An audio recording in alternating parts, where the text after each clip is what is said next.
जय श्री कृष्णा। राधे राधे। आज हम सुनेंगे कार्तिक महात्म्य के 17वें अध्याय की कथा। बोलिए विष्णु भगवान की जय।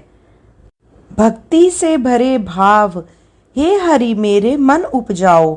17वां अध्याय। कार्तिक कृपा दृष्टि कर जाओ। उस समय शिवजी जी के गण प्रबल थे और उन्होंने जलंधर के शुंभ निशुंभ और महासुर कालनेमी आदि को पराजित कर दिया। यह देखकर सागर पुत्र जलंधर एक विशाल रथ पर चढ़कर, जिस पर लंबी पताका लगी हुई थी, युद्ध भूमि में आया। इधर जय और शील नामक शंकर जी के गण भी युद्ध में तत्पर होकर गरजने लगे। इस प्रकार दोनों सेनाओं के हाथी, घोड़े, शंख, भैरी और दोनों आदि के सिंहनाद से धरती स्त्र हो गई।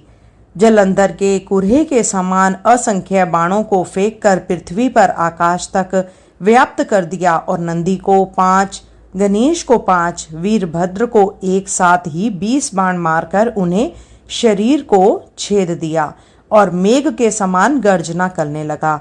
यह देख कार्तिकेय ने भी दैत्य जलंधर को अपनी शक्ति उठाकर मारी और घोर गर्जन किया, जिसके आघात से वह मूर्छित हो पृथ्वी पर गिर पड़ा। परंतु वह शीघ्र ही उठ पड़ा और क्रोधाविष्ट हो कार्तिकेय पर अपनी गदा से प्रहार करने लगा।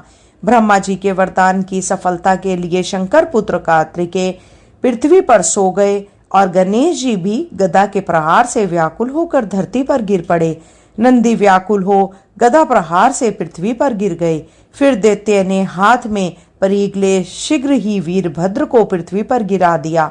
शंकर जी गण चिल्लाते हुए संग्राम भूमि छोड़ पड़े और वेग से भाग चले। वे भागे हुए गण शीघ्र ही शिवजी जी के पास आ गए और व्याकुलता से युद्ध का सब समाचार कह सुनाया। लीलाधारी भगवान ने उन्हें अभय दे सबका संतोष वर्धन किया। बोलो शिवजी भगवान की जय। श्री विष्णु भगवान की जय। श्रोताओं, यह अध्याय यहीं समाप्त होता है। इसके आगे का वृत्तांत हम आपको अगले अध्याय में बताएंगे। चलिए दोस्तों, अब सुन लेते हैं कार्तिक स्नान में सुनी जाने वाली कहानी। कार्तिक मास में सुनी जाने वाली पोपा बाई की कहानी। किसी गांव में एक पोपा बाई रहती थी। नियम व्रत बहुत करती थी, बहुत दान पुण्य करती थी। एक दिन अपने भाई भाभी से कहने लगी कि मैं कभी शादी नहीं करूंगी, मेरी झोपड़ी गांव के बाहर बनवा दो। और गांव की स्त्रियों से कहने लगी कि आप अपनी गाय और बछड़े मेरे यहाँ चढ़ने को भेज दिया करो, बचा हुआ भोजन मुझे भेज दिया करो। एक दिन की बात है, नगर का राजा शिकार खेलने जंगल में गया हुआ था। जंगल में झोपड़ी देखकर वहीं पर रुक गया और सोचने लगा कि इस झोपड़ी में, इतने घने जंगल में कौन रहता है। उसने झोपड़ी का दरवाजा खटखटाया, अंदर से कोई आवाज नहीं आई तो वह बार बार दरवाजा खटकाने लगा। तब अंदर से पोपा बाई ने पूछा कि कौन है जो मेरे द्वार पर आवाज दे रहा है। तब राजा ने कहा कि मैं इस नगर का राजा हूँ। तब वह कहने लगे कि चले जाओ, मैं किसी पराये पुरुष का मुंह नहीं देखती। तब वह बोला कि नहीं, दरवाजा खोल, मैं तो तेरे साथ विवाह करूंगा। तब पोपा बाई ने कहा कि जहां से आए हो वहीं चले जाओ। मैंने कहा ना, मैं पराये पुरुष का मुंह भी नहीं देखती। तब राजा जबरदस्ती पोपा बाई को उठाकर ले जाने लगा। रास्ते में पोपा बाई ने राजा को श्राप दे दिया कि उसका सारा राजपाट नष्ट हो जाएगा। जब वह अपने नगर में पहुंचा तब उसने देखा कि उसका सारा राज्य नष्ट पड़ा है। तो रानियां कहने लगी कि इसको आप जहां से लाए हो वहीं छोड़ आओ। जब राजा पोपा बाई को छोड़ने जाने लगा तब रास्ते में पाप की नदी आई। राजा उस पाप की नदी में डूब गया। पोपा बाई धर्मराज जी के पास पहुंची तो धर्मराज जी ने पोपा बाई को स्वर्ग का राज दे दिया। एक बार एक सेठ सेठानी मृत्युलोक में स्वर्गलोक में आए।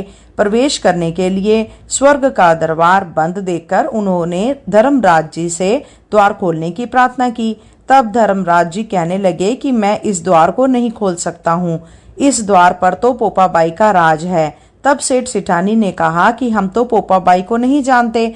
धर्मराज जी कहने लगे कि 7 दिन तक मृत्युलोक में वापस जाओ, वहां जाकर 8 खोपड़ी में राई भरकर 5 कपड़े ऊपर रखकर कहानी सुनाओ और उद्यापन करो और कहो कि राज है पोपा बाई का, लेखा लेगी राई राई का। इस तरह कहानी कहकर उद्यापन करके तभी आपको स्वर्ग के द्वार खुले मिलेंगे। बोलिए पोपा बाई की जय हो। अब सुनते हैं दुख दरिद्र मिटाने वाली, घर में लक्ष्मी का वास कर देने वाली लक्ष्मी जी की कहानी। बोलिए लक्ष्मी माता की जय हो। किसी नगर में हरिदास नाम के एक ब्राह्मण रहते थे। हरिदास भगवान विष्णु के भक्त थे। रोज सुबह उठते मंदिर जाते और भगवान विष्णु की पूजा करते, भागवत कथा करते। एक दिन की बात है, हरिदास ब्राह्मण सुबह सवेरे पूजा करके अपने घर की तरफ आ रहे थे। तब रास्ते में लक्ष्मी जी और उनकी बहन अलक्ष्मी की नजर उन ब्राह्मण पर पड़ी।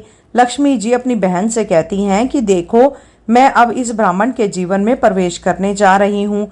मेरे प्रवेश करते ही इसके जीवन से निकल जाना।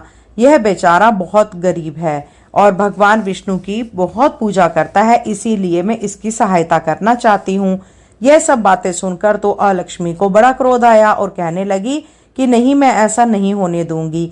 तब दोनों बहनें लक्ष्मी और अलक्ष्मी में तय हुआ, दोनों अपना अपना प्रभाव दिखाएंगी। जिसका प्रभाव ज्यादा होगा, जो श्रेष्ठ होगा, वही हरिदास के जीवन में रह जाएंगी। हरिदास जी हरि कीर्तन करते हुए जा रहे थे। पहले लक्ष्मी जी ने उन पर अपना प्रभाव दिखाया और हरिदास जी के रास्ते में सोने की मोहरों से बना हुआ एक बांस रख दिया। हरिदास जी की नजर उस बांस पर गई। उन्होंने बांस उठा लिया और सोचा इसे अपने घर ले चलता हूँ, किसी काम ही आ जाएगा। बांस को लेकर वह अपने घर की तरफ चल दिए। अभी थोड़ी ही दूर पहुंचे थे कि रास्ते में एक लड़का उन्हें मिला। ब्राह्मण जी के हाथ में बांस को देखकर लड़का कहने लगा, पंडित जी, मुझे मेरी चारपाई के लिए एक ऐसा ही बांस चाहिए था। बहुत अच्छा लग रहा है देखने में, आपने कहाँ से खरीदा? मुझे बता दो, मैं भी ले आऊंगा। लड़की की बातें सुनकर हरिदास जी बोले, बेटे, मैंने इसे नहीं खरीदा है, मुझे तो रास्ते में पड़ा मिला है। यदि तुम्हें इसकी जरूरत है तो तुम ले जाओ। लड़का कहने लगा, ऐसे नहीं लूंगा, आप 1 रुपया मुझसे ले लो, बांस मुझे दे दो। हरिदास जी तो खुश हो गए। उन्होंने 1 रुपया रख लिया और लड़के को बांस दे दिया और उस रुपये को अपनी पूजा की थाली में रख लिया। अपने घर की तरफ आगे बढ़े तो लक्ष्मी जी और अलक्ष्मी दोनों यह लीला खड़ी देख रही थी। अलक्ष्मी कहने लगी, देखो लक्ष्मी, तुम्हारी इतनी सारी मोहरें मात्र 1 रुपये में बिक गई। अब मेरे प्रभाव देखो, मेरे प्रभाव से तो यह 1 रुपया भी तुम्हारे भक्त के पास नहीं दिखेगा। अभी हरिदास जी कुछ दूर आगे ही चले थे कि तालाब के किनारे उन्हें बड़े सुंदर सुंदर फूल दिखाई दिए। उन्होंने सोचा, फूल तोड़ लेता हूँ, भगवान की पूजा में काम आएंगे। फूल तोड़ने के लिए पूजा की थाली एक तरफ रख दी। हरिदास जी फूल तोड़ने लगे। तभी खेलते खेलते एक बालक वहां पर आया और उसने थाली में रुपया देखा। उसे लालच आ गया। उसने रुपया उठाया और वहां से भाग गया। हरिदास जी को तो इस बात का पता भी नहीं चला। फूल तोड़कर आगे जाने लगे तो उन्हें वह लड़का जिसे उन्होंने बांस दिया था आता हुआ दिखा। आकर वह हरिदास जी से कहने लगा, पंडित जी, यह बांस आप वापस ले लो, मेरी चारपाई में पूरा नहीं आया है, मेरा रुपया मुझे वापस दे दो। हरिदास जी ने बांस तो ले लिया, लेकिन रुपया वापस करने के लिए जैसे ही वह थाली में ढूंढने लगे तो देखा कि थाली में रुपया नहीं है, क्योंकि हरिदास जी को तो पता ही नहीं था कि रुपया चोरी हो गया है। तब वह कहने लगे कि मुझे नहीं पता तुम्हारा वह रुपया कहाँ चला गया, लगता है कहीं गिर गया है। मेरे साथ मेरे घर चलो, मैं तुम्हें वहां से रुपया दे दूंगा। इस समय तो मेरे पास रुपया नहीं है। तब वह लड़का बोला कि कोई बात नहीं, मैं शाम को आपके घर आ जाऊंगा और रुपया लेकर चला जाऊंगा। ऐसा कहकर वह लड़का चला गया और मोहरों से भरा हुआ बांस फिर से हरिदास जी के पास आ गया। यह देखकर लक्ष्मी जी मुस्कुराने लगी। यह देख अलक्ष्मी को बड़ा क्रोध आया और वह लक्ष्मी जी से कहने लगी, ज्यादा मुस्कुराने की जरूरत नहीं है, अभी आगे देखो मैं क्या करती हूँ। हरिदास जी आगे चले। तभी एक चरवा वहां उन्हें रास्ते में मिला और कहने लगा कि ब्राह्मण देव, मेरा बेटा अपनी थाली से रुपया ले गया था, इसे वापस ले लो और उसे क्षमा कर दो। ऐसा कहकर उसने हरिदास को वह रुपया भी लौटा दिया। रुपया पाकर हरिदास जी फिर उस लड़के के पास गए जिसके पास से उन्होंने बांस लिया था। रुपया लौटाकर वह फिर से अपने घर की ओर जाने लगा। अब हरिदास जी की एक हाथ में पूजा की थाली और दूसरे हाथ में मोहरों से भरा हुआ बांस था। लक्ष्मी जी का प्रभाव ज्यादा होते देखकर अलक्ष्मी तो मारे क्रोध के जल भुन गई। तब अलक्ष्मी ने एक सांप का रूप धारण कर लिया और ब्राह्मण देवता की तरफ आने लगी। ब्राह्मण देवता सांप को आता देखकर डर गए और भागने लगे, पर सांप बनी अलक्ष्मी ने हरिदास जी का पीछा नहीं छोड़ा। तब उन्होंने अपनी रक्षा में अपने हाथ में पकड़े बांस को जोर से उस सांप पर मारा तो बांस के 2 टुकड़े हो गए। बांस के टूटते ही उसके अंदर भरी सारी मोहरें धरती पर आ गिरी। इतनी सारी सोने की मोहरें देखकर तो हरिदास जी की आंखें फटी की फटी रह गई। सांप बांस की चोट से घायल हुआ और झाड़ियों में छुप गया। तब हरिदास जी ने भगवान विष्णु और माता लक्ष्मी का बहुत धन्यवाद किया और बहुत जय जयकार लगाते हुए चल दिए। उधर अलक्ष्मी घायल अवस्था में माता लक्ष्मी जी के पास जाती हैं। तब माता लक्ष्मी से कहती हैं कि देखा, आपने मेरा ही प्रभाव ज्यादा था, इसीलिए अब मैं श्री हरिदास के जीवन में रहूं और तुम्हें हरिदास जी के घर से निकलकर जाना होगा। तब माता लक्ष्मी अलक्ष्मी को समझाती हैं कि देखो, प्रसन्नता किसी को कुछ देने से प्राप्त होती है, छीनने से नहीं। जब तुमने ब्राह्मण के जीवन में प्रवेश किया वह उदास था, लेकिन मुझे पाते ही उसके चेहरे पर प्रसन्नता आ गई और वह मेरी जय जयकार करने लगा। अब तो अलक्ष्मी को भी सारी बातें समझ में आ गई थी। हे लक्ष्मी माता, जैसे आपने हरिदास पर अपनी कृपा की, वैसे ही सब पर अपनी कृपा बनाए रखना। सबके घर में खूब धन संपत्ति देना। लक्ष्मी माता की जय हो। श्रोताओं, अब आप प्रस्पान करेंगे नर नारायण जी की कथा का। एक असुर था दंभोदर। उसने सूर्यदेव की घोर तपस्या की थी। सूर्यदेव जब प्रसन्न होकर प्रकट हुए और वरदान मांगने को कहा तो उसने अमरत्व का वरदान मांगा। सूर्यदेव ने कहा यह संभव नहीं है। तब उसने मांगा कि उसे 1000 दिव्य कवचों की सुरक्षा मिले। इनमें से एक भी कवच सिर्फ वही तोड़ सके जिसने 1000 वर्ष तपस्या की हो, और जैसे ही कोई एक भी कवच को तोड़े वह तुरंत मृत्यु को प्राप्त हो जाए। सूर्य देवता बड़े चिंतित हुए। वह इतना ही समझ गए थे कि यह असुर इस वरदान का दुरुपयोग करेगा, किंतु उसकी तपस्या के आगे वे मजबूर थे। उन्हें उसे यह वरदान देना ही पड़ा। इन कवचों को सुरक्षित होने के बाद वही हुआ जिसका सूर्य देव को डर था। दंभोदर अपने सहस्त्र कवचों की शक्ति से अपने आप को अमर मानकर मनचाहे अत्याचार करने लगा। वह सहस्त्र कवच नाम से जाना जाने लगा। उधर सती जी के पिता दक्ष प्रजापति ने अपनी पुत्री मूर्ति का विवाह ब्रह्मा जी के मानस पुत्र धर्म से किया। मूर्ति ने सहस्त्र कवच के बारे में सुना हुआ था और उन्होंने श्री हरि विष्णु से प्रार्थना की कि इसे खत्म करने के लिए वे स्वयं आए। विष्णु जी ने उसे आश्वासन दिया कि वे ऐसा करेंगे। समय क्रम में मूर्ति ने 2 जुड़वा पुत्रों को जन्म दिया, जिनके नाम हुए नर और नारायण।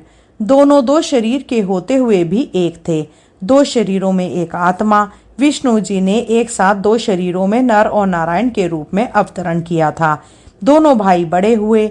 एक बार दंभोदर एक पर्वत पर चढ़ा हुआ था। तब उसने एक तेजस्वी मनुष्य को अपनी ओर आते देखा और भय का अनुभव किया। उस व्यक्ति ने कहा कि मैं नर हूं और तुमसे युद्ध करने आया हूं। भय होते हुए भी दंभोदर ने हंसकर कहा, तुम मेरे बारे में जानते ही क्या हो? मेरा कवच सिर्फ वही तोड़ सकता है जिसने 1000 वर्षों तक तप किया हो। और नर ने हंसकर कहा कि मैं और मेरा भाई नारायण एक ही हैं। वह मेरे बदले तप कर रहे हैं और मैं उनके बदले युद्ध कर रहा हूँ। युद्ध शुरू हुआ और सहस्त्र कवच को आश्चर्य होता रहा कि सच में नारायण के तप से नर की शक्ति बढ़ती ही चलती जा रही है। जैसे ही 1000 वर्ष का समय पूर्ण हुआ, नर ने सहस्त्र कवच का एक कवच तोड़ दिया, लेकिन सूर्य के वरदान के अनुसार जैसे ही कवच टूटा, नर मृत होकर गिर पड़े। सहस्त्र कवच ने सोचा, चलो एक कवच गया तो कोई बात नहीं, किंतु यह तो मर गया। तभी उसने देखा कि नर उसकी ओर दौड़े चले आ रहे हैं और वह चकित हो गया। अभी अभी तो उनके सामने नर की मृत्यु हुई थी और तुरंत वह जीवित होकर मेरी ओर कैसे दौड़ रहा है। लेकिन फिर उसने देखा कि नर तो मृत पड़े हुए थे। यह तो हूबहू नर जैसे प्रतीत होते। उनके भाई नारायण थे, जो दंभोदर की तरफ नहीं बल्कि अपने नर भाई की तरफ दौड़ रहे थे। दम्बोदर ने हट्टाहस करते हुए नारायण से कहा, तुम्हें अपने भाई को समझाना चाहिए था, इसने अपने प्राण व्यर्थ में ही गंवा दिए। नारायण शांतिपूर्वक मुस्कुराए। उन्होंने नर के सामने बैठकर कोई मंत्र पढ़ा और चमत्कारी रूप से नर उठकर बैठ गया। तब दम्बोदर की समझ में आया कि 1000 वर्ष तक शिव जी की तपस्या करने से नारायण को मृत्युंजय मंत्र की सिद्धि हुई है, जिससे वे अपने भाई को पुनर्जीवित कर सकते हैं। अब इस बार नारायण ने दम्बोदर को ललकारा और नर तपस्या में बैठे। 1000 साल से युद्ध और तपस्या के बाद फिर एक कवच टूटा और नारायण की मृत्यु हो गई। फिर नर ने आकर नारायण को पुनर्जीवित कर दिया और यह चक्र ऐसे ही चलता रहा। इस तरह 999 बार युद्ध हुआ। एक भाई युद्ध करता तो दूसरा भाई तपस्या। हर बार पहले की मृत्यु हो जाती और दूसरा उसे पुनर्जीवित कर देता। जब 999 कवच टूट गए तो सहस्त्र कवच समझ गया कि अब मेरी मृत्यु हो जाएगी। तब वह युद्ध त्याग कर सूर्यलोक भाग कर सूर्यदेव की शरणागत हुआ। नर और नारायण उसका पीछा करते हुए वहां आए और सूर्यदेव से उसे सौंपने को कहा, किंतु अपने भक्त को सौंपने के लिए सूर्यदेव राजी नहीं हुए। तब नारायण ने अपने कमंडल से जल लेकर सूर्यदेव को श्राप दिया कि आप इस असुर को उसके कर्म फल से बचाने का प्रयास कर रहे हैं, जिसके लिए आप भी इसके पाप के भागीदार हुए और आप भी इसके साथ जन्म लेंगे। इसके साथ ही त्रेता युग समाप्त हुआ और द्वापर का प्रारंभ हुआ। कुछ समय पश्चात कुंती जी ने अपने वरदान को परतते हुए सूर्यदेव का आवाहन किया और कर्ण का जन्म हुआ। लेकिन यह आमतौर पर ज्ञात नहीं है कि कर्ण सिर्फ सूर्य पुत्र ही नहीं है, बल्कि उनके भीतर सूर्य और दम्बोदर दोनों हैं। जैसे नर और नारायण में 2 शरीरों में एक आत्मा थी, उसी तरह कर्ण के एक शरीर में 2 आत्माओं का वास है, सूर्य और सहस्त्र कवच। दूसरी ओर नर और नारायण इस बार अर्जुन और कृष्ण के रूप में आए।